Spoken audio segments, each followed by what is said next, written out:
अमन जी, राधे राधे। राधे राधे महाराज जी। महाराज जी, आप अपने जीवन में लक्ष्य को कैसे निर्धारित करते हैं? सत्संग के द्वारा। जब हम सुनते हैं तो श्रवण सुजस सुनि आयु प्रभु भंजन भवभीर त्राहि त्राहि आरति हरन शरण सुखद रघुवीर। शरणागत को सुख प्रदान करने वाले हे राम जी, मैंने आपकी महिमा सुनी तो मेरा लक्ष्य बना कि मैं आपकी शरण में जाऊं और आपको प्राप्त करूं। तो जो लक्ष्य बनता है वो सुन के बनता है। इसलिए पहली भक्ति है श्रवणम। रामायण की पहली भक्ति प्रथम भगत संतन कर संगा, क्योंकि संतों के संग से ही हमें भगवान की महिमा सुनने को मिलेगी। तो जब हम महिमा सुनते हैं तो हमारे अंदर भी ललक होती है कि मैं भी भक्ति करूं, मैं भी भगवान के मार्ग में चलूं, गंदे आचरणों का त्याग करूं, मैं भी अच्छा बनूं। ये सुन करके ही लक्ष्य बनता है। तो जब संतों का समागम करते हैं तो हमारा सुंदर दिव्य लक्ष्य बनता है, और जब विषयी पुरुषों का समागम करते हैं तो विषय लक्ष्य बनता है।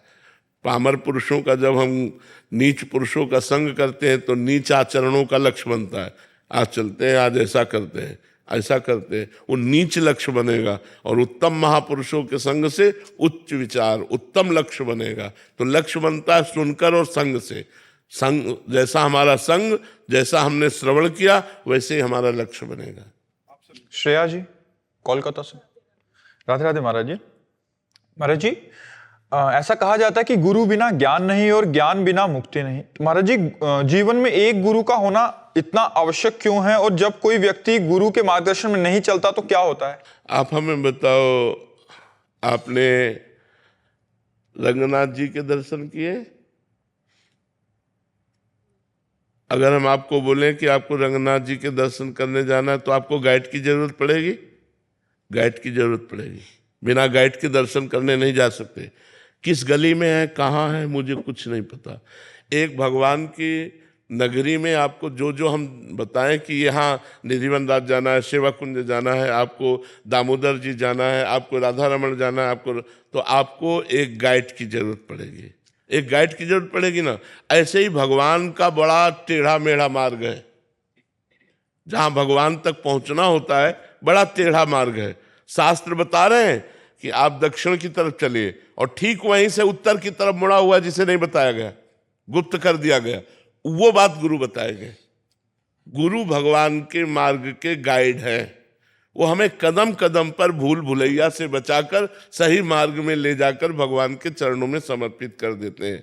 जब स्वयं भगवान अवतरित होकर गुरु का वर्णन करते हैं, श्री कृष्ण जो संदीपनी जी के चरणों में नीचे बैठकर सुनते हैं, भगवान श्री राम वशिष्ठ जी के चरणों में बैठ करके सुनते हैं। जब भगवान स्वयं गुरु का वर्णन करते हैं तो हम भगवान के बच्चे होकर, मनुष्य होकर, हम बिना गुरु का वर्णन किए भगवान को कैसे प्राप्त कर सकते हैं? आप हमें बताओ। यदि आप सत्संग न सुनो तो आपको उत्साह कौन देगा? कौन भगवत मार्ग में चलाएगा? कितने ऐसे भाई लोग हैं जो कहते हैं कि आज मैं आया हूं, लेकिन पहले ही मैंने शराब छोड़ दी, मांस छोड़ दिया, गलत आचरण छोड़ दिए। तो किसके द्वारा? संतवाणी के द्वारा। अगर संतवाणी ना सुनते हम तो परमार्थ में हम चल ही नहीं सकते, भगवत मार्ग में चल ही नहीं सकते। बिना गुरु के चाहे शिव बिरंच सम होई, गुरु बिनु भवनिधि तरह न कोई। ये गोस्वामी तुलसीदास जी ने लिखा है। चाहे भगवान शंकर के समान वो त्यागी तपस्वी वैरागी हो, और भगवान ब्रह्मा के समान चतुर हो सृष्टि रचना में जैसे ब्रह्मा जी, तो भी वो बिना गुरु के भव समुद्र से पार नहीं हो सकता। और सबके गुरु भगवान हैं, और भगवान ही गुरु के रूप में मनुष्य रूप धारण करके हमें मिलते हैं, तब हमारा उद्धार होता है।